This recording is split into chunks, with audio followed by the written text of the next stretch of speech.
Yes, ma'am. Yes. Yeah. Good evening, class. I hope you all are okay. So, as we discussed in the last class, as I told you that medieval we completed, and we are going towards the last phase of Indian history, that is the modern period. Basically, modern period is none other than 19. Yeah. How do we get the freedom movement? That entire freedom struggle comes under the modern period. But before freedom movement, the condition what led us to get the national consciousness, that we have to find out. Okay, so what is this national consciousness in the foreign country, or if you see the world history? In the world history, it was called as the Renaissance.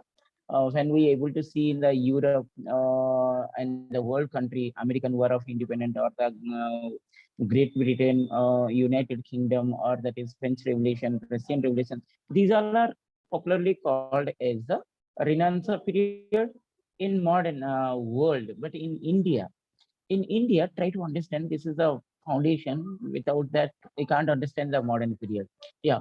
Let us see in India. If you'll see in India, we lost our feeling of nationalism long back in the sense after the death of or the defeat of Harshavardhan the Great, we lost our complete Hindu dynasty or Hindu ruler.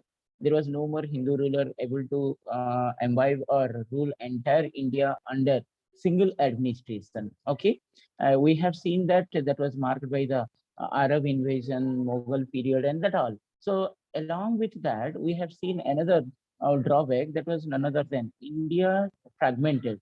The single rule which was created by that Mauryan dynasty, Gupta dynasty, Kushana dynasty. Okay, that all united India started fragmentation. Cholas, Chalukyas, Kakatiyas, Hoysalas, Rashtrakutas, Dwarasamudras, Pandyas. In the south, if you'll see, that is the Bahamani kingdom, Vijayanagar empire. Like that, India completely divided into several dynasties.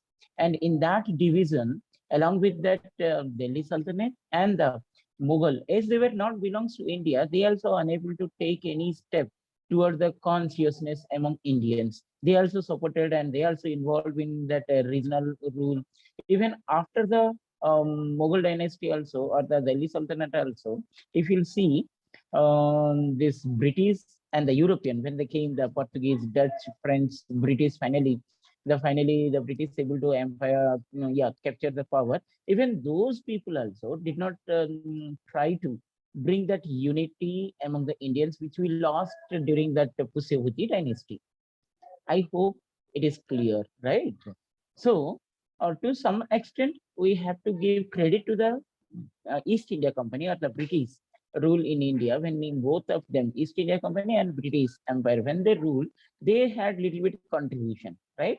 They able to bring once again a different type of yeah, policy they adopted. It may be the subsidiary alliance, yeah, permanent settlement or doctrine of lapse. By doing all these things in various times, this was under the East India Company. Okay, by doing this all, they able to bring entire India under their control.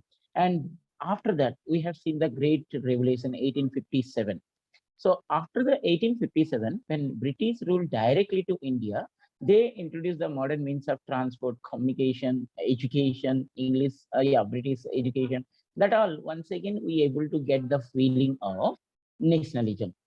And then we started the freedom struggle. This is what we are going to discuss. But in India, the Renaissance period, or when do we able to start this one? Yeah, this is exactly we started during this British period and end of Mughal Empire. That period, or I can say end of medieval period to beginning of modern period, that period was crucial in Indian history.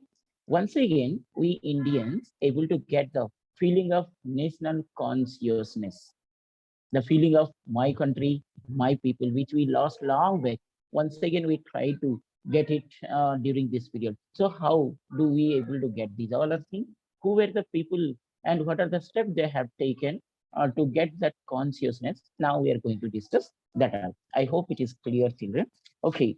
So if you see this socio-religious movement in India, this is basically some of the Indians, as I can say, This is mainly so many development we able to see, and particularly that European, those who are came to India, that credit goes to European, because they introduced the English education, they brought the Christian missionary thoughts, and there was a yeah, a cultural fusion, we can say. Okay, so many development we able to see in India, migration of the Europeans, along with that migration, they able to bring their culture, tradition, everything that we liked, and we try to follow that, and that helpful for rise of this national consciousness. Okay, so let us see. The Indian society in the 18th and 19th century suffered from many socio-religious ills, or the blind belief, illiteracy, dogmas, and all this.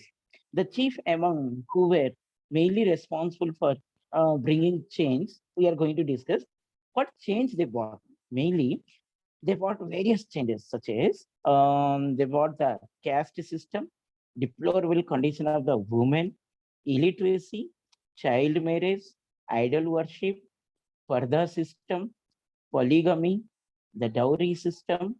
These all are such type of illegal practices and anti-social element or anti-social practices which were highly practiced in our society during that time. Okay, so these all are we wanted to bring a change, and that only called it the socio-religious movement in India. This was natural that the rise of British power in India and the Indian society should come under the influence of the Western. When the British came to India, so Indians, they able to get the influence of the Western culture, Western thoughts, and that helped us to bring one rectification or change in our socio-religious movement. So the credit go to the Western country. So some of the Indians by that time, what did they do? They like the Western culture. They read the, they understood the Western language, English. They read. They after reading that the Western books, Machiavelli, Voltaire, Rousseau, or such type of Plato, Aristotle, those are all works they read. As a result, they able to get one new knowledge, Western thoughts they able to get. So we can say these people are by birth they were Indians, of course. They were by birth they were Indians, but by thought they were the Western. Okay, that Western culture, Western ideology, they wanted to implement in India, and they wanted to bring a change in Indian culture and Indian dogmas. Okay, so that change we are going to discuss today. The main contact is none other than, mainly this is mainly three-fold we can divide. One is related to the first one, we can say how they were able to bring the religious change, social change, and impact of the Western, how they able to bring. These all things we are going to discuss. Among these change who brought, the front runner was none other than Raja Raman Rai. I hope three members, Aditi ji, Sneha ji, and Vishnu Kumar ji. I hope you understood this platform or the background of this socio-religious movement. Among them, the first person who had a great contribution was none other than Raja Ram Mohan Rai. Let us see what changes and how he was a great scholar able to bring the socio-religious movement in India. Raja Raman Rai, if you'll see, born in 1772. Some books also mentioning 1774. Little bit confusion even regarding this date. Different books, that 2 days we able to get. Anyhow, let us consider 1772. In the district of Hooghly, he belongs to West Bengal. He belongs to an Orthodox Brahminical family. And as he was an Orthodox Brahminical family, he knows the problem of the Brahminical family by that time, how he has seen so many things during his childhood. He himself, victim of child marriage. Okay, he had seen the his sister-in-law, elder brother's wife, how she was forcefully, forced into that sati. I hope you people know about the sati. Okay, so these are all things. It was not that much of embarrassing situation for him. As a result, that caste system, then the rigidity in that, and a strong belief on the child marriage, and these all are, he was completely fed up. So Raja Raman Rai, ancestors enjoyed the higher status in the society. They were in the service of the Nawabs of the Bengal. Young Ram Mohan also sent for higher education to Patna. Then he able to learn different type of language, Arabic, Persian, and from Patna he went to Benares where he able to learn Sanskrit also. He was master about these all languages, and by the grace of some British officer, even he was sent to England for a higher education. Okay, after the education and wandering, Raman Rai returned to Calcutta and the British Empire. He worked a few days under the British, but later on he got an opportunity to meet with the British scholars. He went to England for a higher education, and then he able to get the mastery over English. So you see the person who had these many knowledge now. This knowledge of several languages and study of the world great religion made Ramohan a vastly learned person.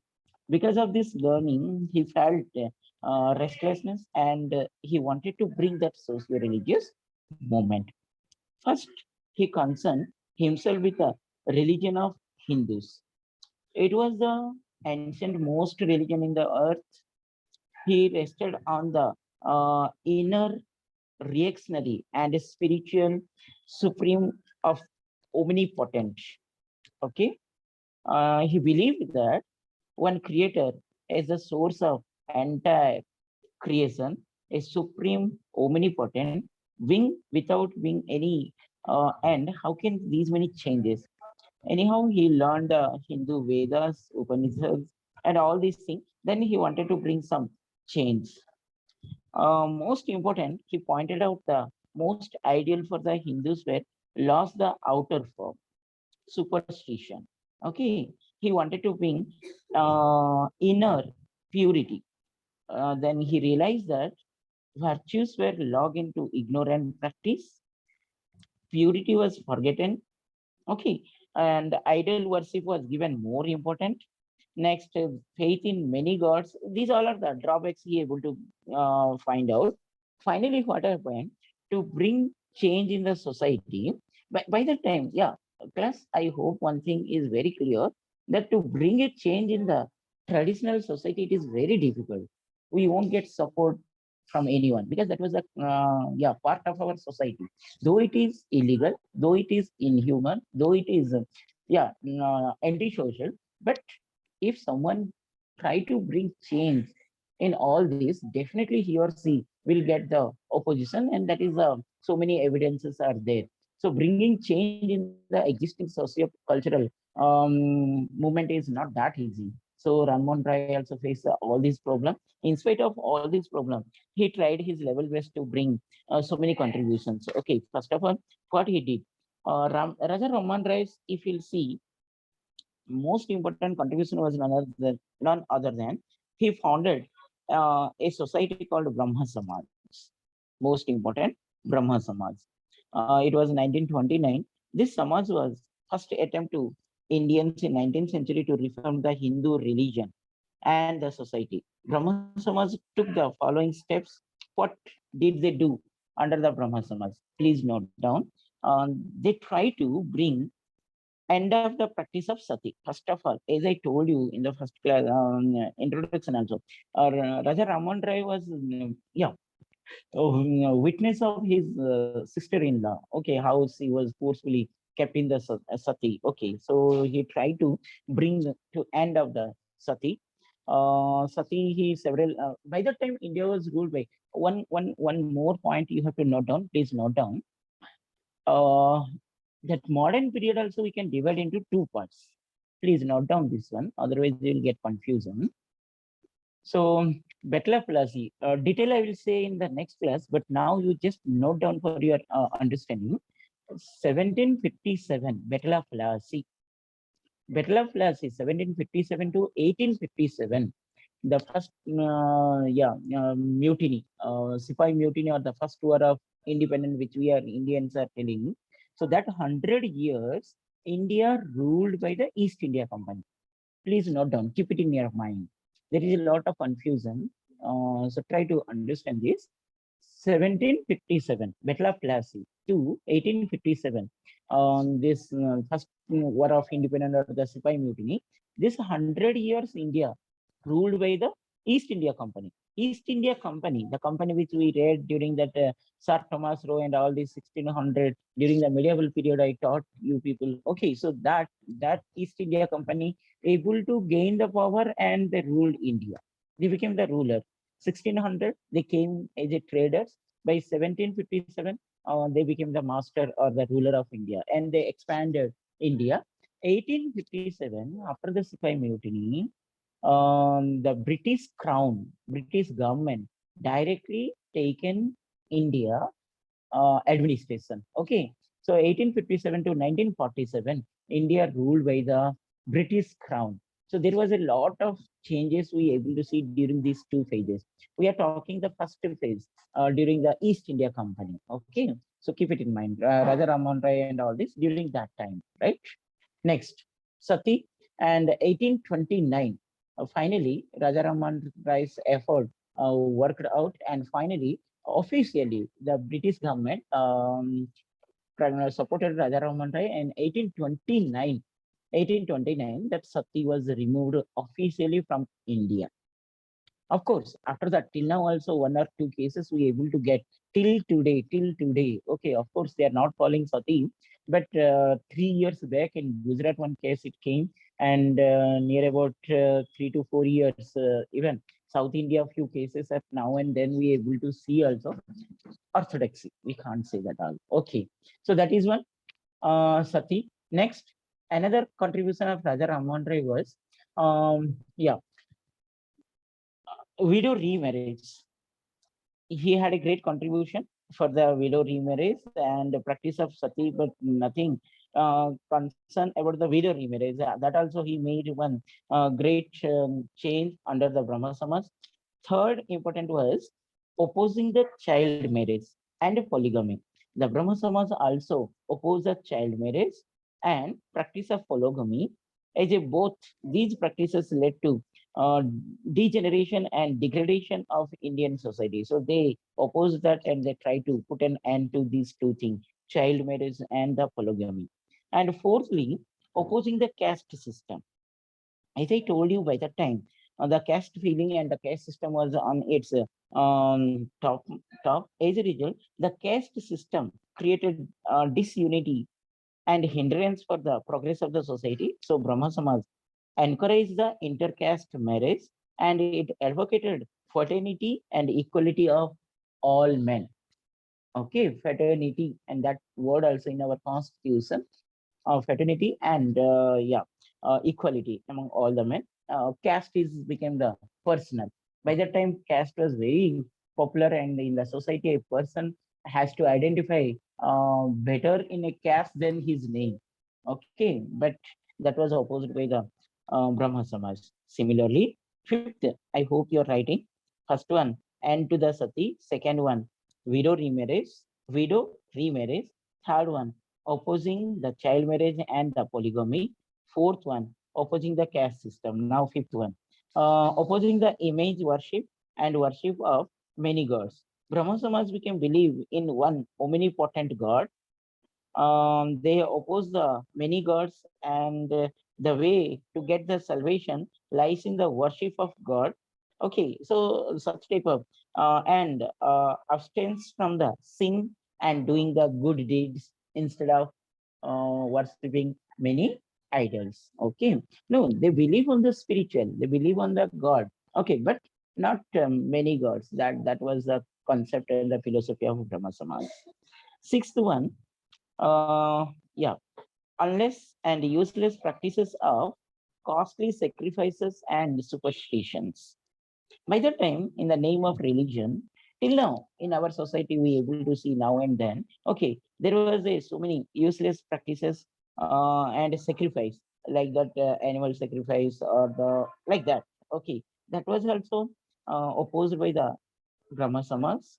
Next, Brahma Samaj saved Hinduism from the uh, unsold and Christianity and readiness to mark service to the country and religion. Okay, those who all are the illegal practices existed in the name of religion. They opposed that. That also one of the greatest achievement we can say. Next, forever introduction of the Western education. Raja Raman Rai was very much interested to make education as like in Italy, Mazzini did. Similarly, these people, as I told you, plus this group of people during this time who wanted to bring change, they were, yeah, of course, Indian by birth, but they completely westernized by the thoughts, all the Western thoughts that books of Rousseau, Machiavelli, Voltaire, yeah, these all books they read, that Western concept they wanted to bring and introduce in India. So that was a golden period, we can say, to bring change. Of course, it was not that easy.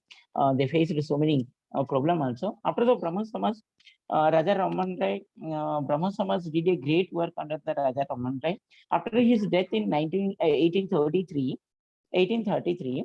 the works of the Brahma Samaj were carried out by the great men as Devananda Nath Tagore. Please note down. After his death, Devendranath Tagore, who was the father of Dr. Ravindranath Tagore and Kesav Chandra Sen. Okay, Brahma Samaj, please note down once again. What is it? After the death of Raja Raman Rai, 1833, the works of Brahma Samaj carried out by great personalities such as Devendranath Tagore, father of Ravindranath Tagore, and Kesav Chandra Sen. These are the people who further developed this Brahma Samaj. The Brahma Samaj rendered great service to the Hinduism. It saved many Hindu from getting converted into Christianity. It also hurdled a few era of reformist movement, Pratna Samaj, Arya Samaj, and Ramakrishna Mission. And we are going to get about the Pratna Samaj and these other things. Next, we are going to get it. Okay. Few more points regarding this. Yeah, few more you can remember. Kesav Chandra Sen, I told you. Next, under the Kesav Chandra Sen, if you'll see, yeah, as I told you, Brahma Samaj after Raja Raman Rai, taken by Devendranath Tagore and the Kesav Chandra Sen, he was a product of Western education and keen student of the Christian ethics. Kesav Chandra Sen. He was powerful orator, good organizer, and bold reformer. Within few years, he gave Brahma Samaj, Brahma movement, all India, and he traveled to all the places as Bombay, Madras, and he able to spread the Brahma doctrine. Yeah, Yasmini, I hope you joined just now. Once you listen this, before all this, ma'am will send you, and you can follow that. We are discussing socio-religious movement, Yasmini. Okay. So just now we completed, we are in the end part of Raja Raman Rai. I hope you can follow that. Okay. Next, under the Kesav Chandra Sen leadership, the radical Brahma reformers took ahead for the vigorous social program. They wanted to introduce the intercaste marriage. Kesav Chandra himself, okay, appeared as a coming near to the Christianity. Many disciples on and they have learned so many things. Similarly, Devendranath Tagore also prepared for a break, and he last the it came 1866. Kesav Chandra and his revolutionary followers left the Brahma Samaj and established a new Samaj called Brahma Samaj, called the Brahma Samaj of India. To maintain distinct, the old Brahma Samaj was called as the original or Adi Brahma Samaj. Please note down, this is the problem.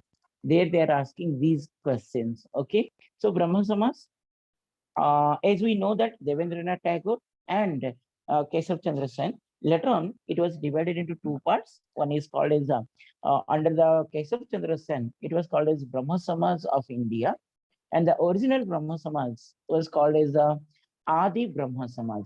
Sometimes they are asking what is this difference or what is the Adi Brahma Samaj. So there you may get confused. Try to remember this. Next, these are the most important contribution of Raja Raman Rai, and yes, Raja Raman Rai also has written some papers also. Sambada Komudi. If you can remember, that is also one of the important Sambada Komudi. And in that Sambada Komudi, he himself established the Bengal Weekly, Sambad Komudi, in 1821. Please note down, that is also important objective point of view. And Persian weekly called Mirat ul Akbar. Please note down. To create the awareness, to create the awakening among the people. Okay, he has written two papers. One is called as a Bengali Weekly, that is a Sambada Komudi in 1821, and Persian Weekly called Mirat, M-I-R-A-T hyphen UL, Mirat al hyphen Akbar in 1822. These papers contain various news and various regarding the social, political, religious, and national, international efforts, which is helpful to create the sense of belonging to oneness. Okay, so that these are the by the time initially this 1820, 1821, that was childhood of newspaper in India and abroad also. But by that time they able to do that. So these are the great contribution of Raja Ram Mohan Rai. Okay, I hope you got it. And next, after Raja Ram Mohan Rai, another great personality.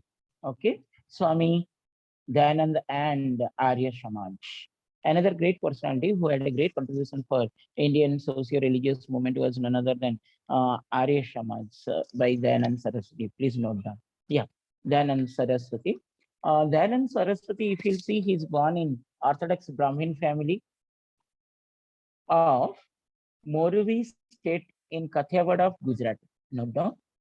Moravi state, Morvi state in the Kathiawad. Kathiawad, we know that Gandhiji's relation with the Kathiawad district. Okay, in the Kathiawad, Gujarat. Okay, at the early age, he left a house for the sannyasi. He was a great scholar, Sanskrit in the Sanskrit and Vedas. He believed that Veda are the revealed wisdom, and they are fountainhead for all the knowledge. That's why he is popular slogan. You might have known that. Okay, go back to Veda, back to Veda. That was a great slogan he gave. Back to Veda. Thus, his mission was not to modernize Hinduism, as was aim of Raja Raman Rai, but he wanted to revive the old Vedic religion by removing the corrupt practice in the name of religion. That is the difference between Raja Raman Rai and the Arya Samaj. Please, once again, listen. As Raja Raman Rai wanted to bring a change, modernization in the Hinduism, but Swami Dayanand Saraswati, he wanted to uh, continue or revive the old Vedic religion. Okay, in the ancient, whatever the practice we used to do, the same thing he wanted to introduce once again in India. Though Dayanand was born in the Gujarat and was a great scholar in the Sanskrit, yet he practiced the Hindi. His most common language in India by the time that Hindi. His famous book, please note down, Satyartha Prakash. These are the objective point of view, which are very important. Satyartha Prakash, which is a book he has written, contain the teaching and written in Hindi. Okay. It was Dayanand Saraswati who first proclaimed that India was for the Indians. This is the view gave by Annie Besant. Annie Besant, we'll discuss about Annie Besant. She once told that it was the Dayanand Saraswati who first proclaimed that India was for Indians, as Italia Paradisi. In Italy, we know like that they gave here. Anyhow, one more point, if you see, the main objective of Dayanand Saraswati was he made the mission of one mission, and that was he founded the Arya Samaj in 1875 and at Bombay, and in 1877 at Lahore. Please note down Arya Samaj, Bombay, 1875, and at Lahore in Uttar Pradesh present, 1877. Swami Dayanand was a great nationalist. He preached the spirit of Swadeshi, and he died in 1883. Okay. After his death, the work carried by such a great man called Mahatma Lekhraj. Note down, please note down. The mission, the concept, the ideology, the Arya Samaj, these all are continued by his follower, Mahatma Lekhraj, Swami Shraddhanand, Mahatma Hansraj, and Lala Lajpat Rai. These all are the great followers of Swami Dayanand Saraswati, and these are the people who continued this Arya Samaj and the Vedic concept. So, what are the contribution of Arya Samaj? Let us know. Arya Samaj had a great contribution. If you'll see, it is also opposed the 1875, the great movement made following contribution to the socio-religious movement in India. First one, opposing the caste system and untouchability. Please note down one point, easy one. Arya Samaj strongly opposed the caste system and propagated against the practice of untouchability because such practice were doing a great harm to Hinduism and dividing the society. So that was one. Similarly, they believe on the equality of the mankind. Second one, campaigning for the Swadeshi movement, greatest contribution, Swadeshi movement. Okay. Arya Samaj not only tried to stop the flow of Hindus to other religion, but also they wanted to bring them back to the Hinduism. Campaign Swadeshi or purification. Okay, many Hindus who had embraced to either Islam or Christianity were induced to Arya Samaj to come back to the Hindu fold. Arya Samaj thus saved the Hinduism. That is one. And condemning the idol worship. They didn't believe in the idol worship. Condemning the practice of child marriage and sati as like the Brahma Samaj also. Working the upliftment of the woman, greatest contribution. And they wanted to even education for the women also. Okay, that was one of the greatest contribution. It opened, this Arya Samaj opened many orphanages for the girl child, opened many widow house and advocated widow remarriage. Contribution of Arya Samaj. Similarly, they had a great network of the schools and colleges for the spread of education. This is quite different. This Arya Samaj wanted to achieve development through the education. So from that concept till today, we have DFB concept, Dayanand Anglo-Vedic education system. Till now we have, and this is going on in India also. So the Arya Samaj also did a marvel work for the expansion of education. It started a new network of schooling. 1886, for the first time they opened, 1886 in the name of DAV, Dayanand Anglo-Vedic College at Lahore, and the memory of Dayanand. And then it spread throughout India. Till today, it is going on. The concept of Vedic concept. The school is with Vedic concept. Anyhow, next, last but not the least, greatest contribution of this Arya Samaj was the slogan of "Go back to Veda." According to Arya Samaj, Veda are the most important. Hinduism could be purified only with the Vedic concept. That was the greatest contribution. I hope these are the greatest contribution of another great scholar, Dayanand Saraswati, and his Arya Samaj. Of course, we are having 3 minute time. Shall we join again, sir? This meeting. Yeah, ma'am. Yes, yes, ma'am. Yes, ma'am.